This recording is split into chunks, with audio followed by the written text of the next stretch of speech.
So the Senate has reportedly reached a new deal. I want to address what's going on there because as of right now, this bill hasn't passed the Senate, but the Senate has reached an agreement to go ahead and push forward with this. I want to address what's going on because this is actually some pretty big news. We're also going to address the new reconciliation bill, how this is coming very soon, and also President Biden's new plan for student loans, because there's a lot going on there. I want to try to unpack this and explain what's going on and how you could potentially get some relief. But again, all these things are happening right now because of one thing, and that is in 4 months, we have midterm elections. When the midterms come, Democrats want to make sure that Republicans are not taking all their seats. Here's a problem.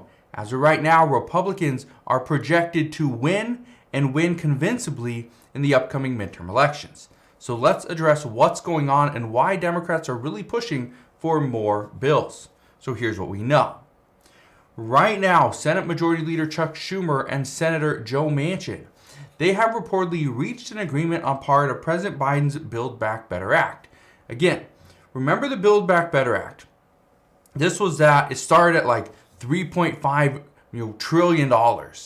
Then it went down to 2.5, then it went down to I think 1.8, and then reportedly Senator Joe Manchin, he wanted to see it right about $1 trillion. Well, the Build Back Better Act, this multi-trillion-dollar bill, this provided a lot of relief for the American people. However, it was scrapped back in early December of 2021 due to the fears, mainly from Senator Joe Manchin and a couple other Democrats, of rising inflation and our national deficit getting out of hand. Well, let's fast forward to today. Today, it looks like Senator Joe Manchin and Senator Chuck Schumer have reached an agreement to lower prescription drug prices. Here's what you need to understand about that. This was just part of the Build Back Better Act. This is just a small little provision in the bill. Now, this new reconciliation bill, this would actually allow Medicare to negotiate prices with pharmaceutical companies.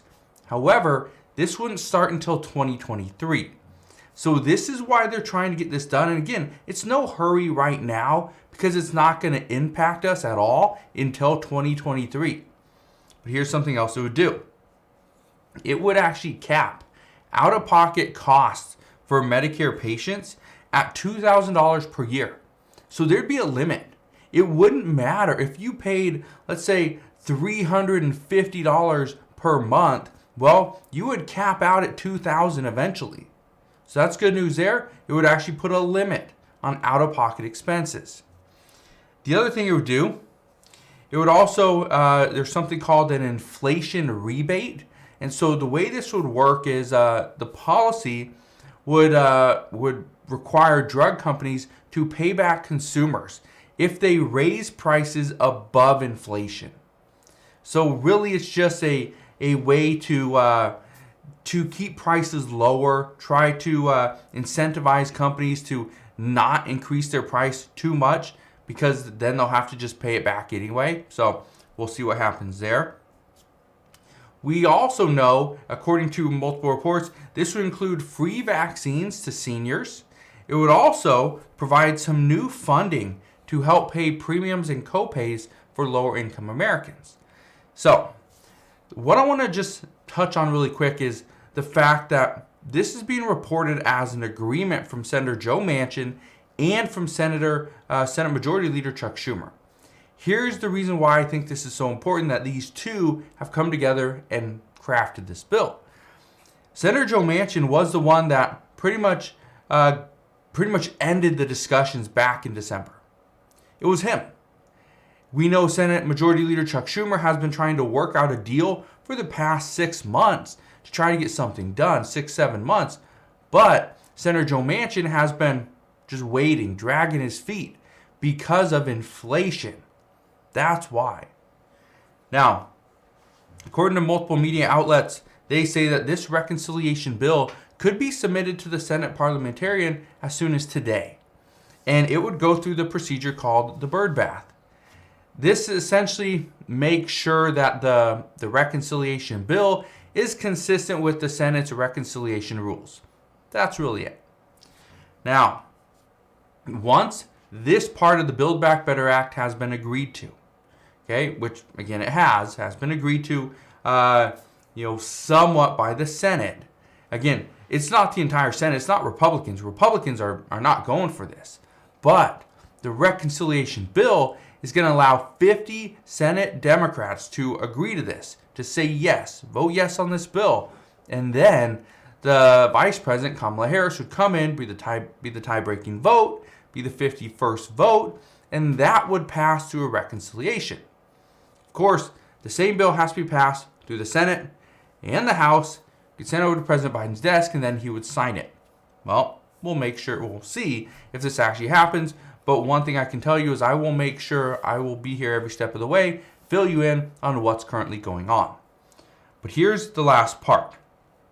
We know as of right now, Senate Majority Leader Chuck Schumer and Senator Joe Manchin are still working on the climate spending portion of the bill, which means once they get that agreed to, then they can figure out exactly how much money they're going to need, and then they will start to figure out how any additional tax revenue will come in, which means, yes, taxes will be going up. That's what we know. So that's what's happening regarding the Senate and the reconciliation bill. If you guys have any questions whatsoever, please ask your questions down in the comment section below. Now, let's look at President Biden's new big plan.